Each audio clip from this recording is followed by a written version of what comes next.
Magandang umaga. Makaigan na banggana, tinutukan pa ng baril.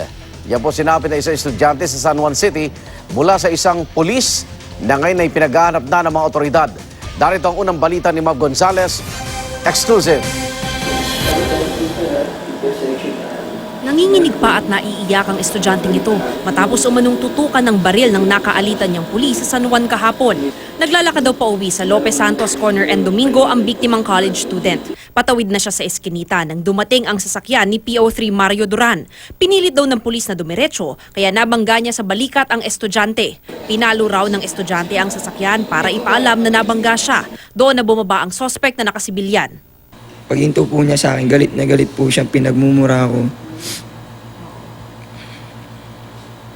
Gusto po niya akong suntukin. Sabi ko po sa kanya, kung pwede sa police station na lang po kami mag-usap. Pero sinundan pa ng pulis ang biktima hanggang sa kabilang kanto. Umakbo po ako ng papasok sa laktaw. Maraming tao po. Nabutan po niya ako, tinutuwang po niya ako ng baril. Saktong nagroronda ang barangay chairman na nakakita sa komosyon. Akala raw niya ay may hinahabol na kriminal dahil may lalaking may baril. Kilala ko yung bata eh. Kaya napababa ako. So habang kinakausap ko yung lalaki, nilapitan ko. Sabi ko, sir, ano po bang problema? Eh kasi binastos ako, ganun-ganun. Pero habang kinakausap niya ako, tinago niya na yung baril niyang hawak. Kalaunan, umalis ang pulis. Sa pagtatanong ng barangay sa mga taga-roon, nakilala ang pulis na si PO3 Mario Duran.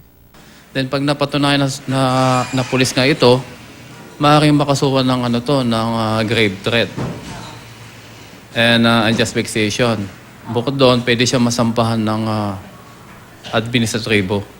Hindi na inabutan sa follow-up operation ang sospek at kasalukuyang pinaghahanap. So sana kay General De La Rosa, itong pulis niyo po, sana po imbestigahan niyo po at bigyan ng hustisya ang pagtutok na ng baril sa anak ko. Ito ang unang balita sa San Juan. Mav Gonzalez reporting.